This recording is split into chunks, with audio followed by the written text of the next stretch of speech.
Welcome to the kitchen. Today I want to show you my recipe for beer battered fish. I've got 3 fillets of whitefish. This is a pike. And the recipe calls for 1 beer for every 2 pounds of fish. So we've got about half of that, so I'm only going to be using half of the beer. So I'm going to be drinking the rest. And then for every beer, you want 1 heaping cup of flour. That's about 1 1/4 cup. But I'm just going to eyeball it just enough to coat the fish. And we're going to be slicing these up, so they're going to have quite a bit of coating on them. And then I'm going to fry them in olive oil. Now, we don't need any baking powder or baking soda. Whenever I cook, I like to simplify the recipes. Try removing some ingredients, adding some others. And I've found that the leavening that makes the batter nice and fluffy all comes from this beer. And we want this to sit for at least 15 minutes. I'm just going to whisk this together, and already you can see all that beautiful foam, all the head on that beer. That's going to get trapped into the flour, and it's going to provide a really nice fluffy texture. We want something thin at first because it does thicken up over time as that flour absorbs the beer.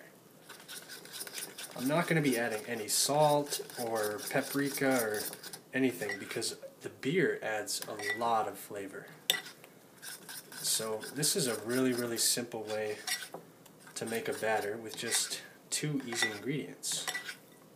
We've got a delicious New Belgium IPA, and I think I want it a little thinner because this does thicken up over time. So that's about good right there. We're going to set this aside. It's really great to pair this with the same beer that's in the batter. Then you get really nice complementary flavors. So our fish, it's fine to use whole. As long as it's nice and dry, the batter should adhere. But I like a little bit smaller pieces. It cooks a little quicker that way, so we can do a nice quick fry. And I also like the smaller bite-sized pieces. So strips about this size is what I like. So I'm just going to break this down. So I've got our pan nice and hot. Got a good amount of oil. We're going to be very generous on this because these are kind of going to shallow fry in this oil.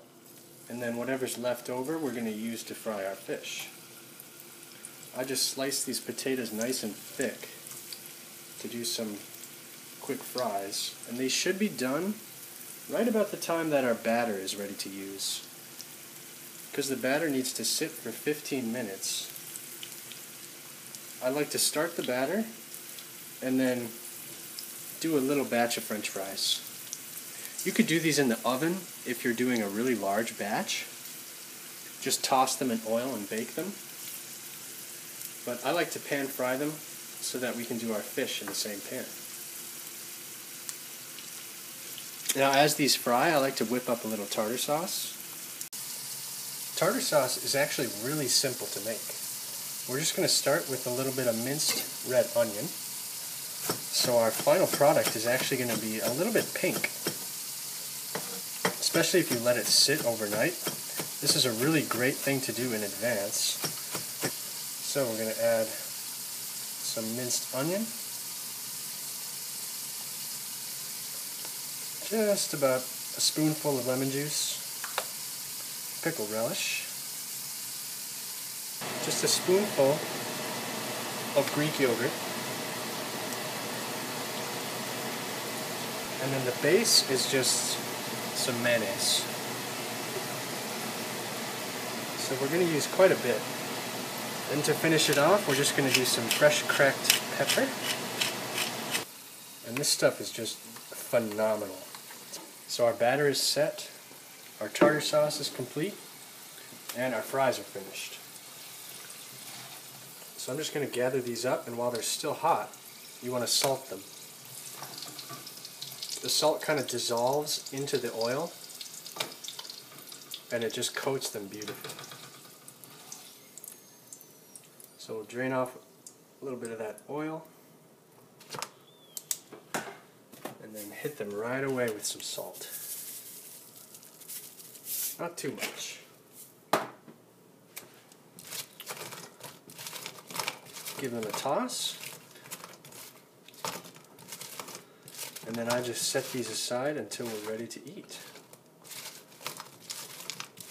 So if you're doing these in the oven, you'll probably have a little bit better timing on once the fish is done. But it's just so simple for me to do one pan. So here's our batter. Our batter is nice and set up. It's thickened up a little bit. You can see it's kind of like a pancake batter. And actually, if you have any left over, you can do little pancakes at the end.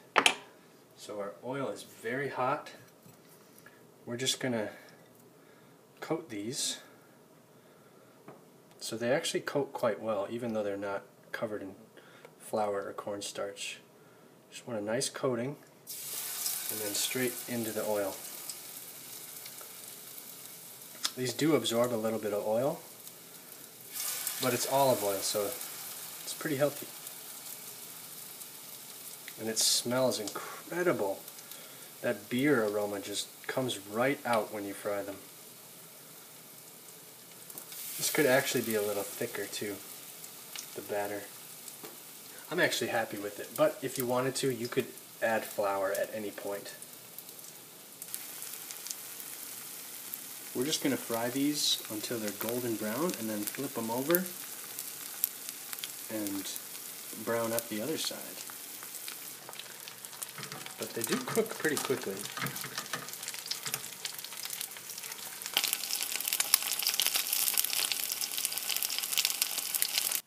So let's do another batch. And at this point, after I've done a first batch, I just like to throw them all in. So you can see we actually have a little too much batter here. So now we've just got a couple more to do, and then we can fry up some pancakes.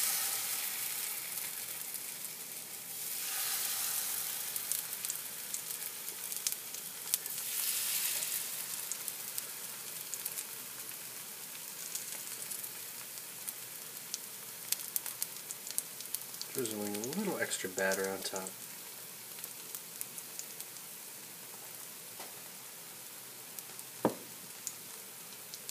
So that'll do it for our fish.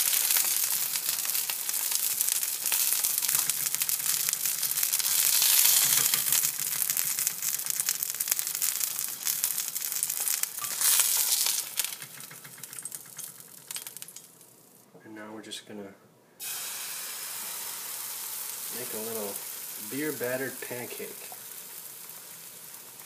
Just like a normal pancake, I'm going to wait till we see bubbles forming until we flip it over. So our pancake is ready to flip.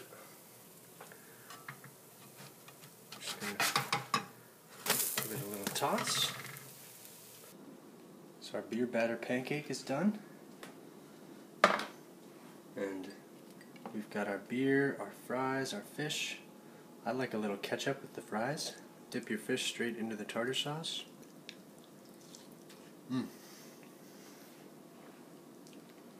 Or top it on your pancake with some shredded lettuce and some of this awesome tartar sauce.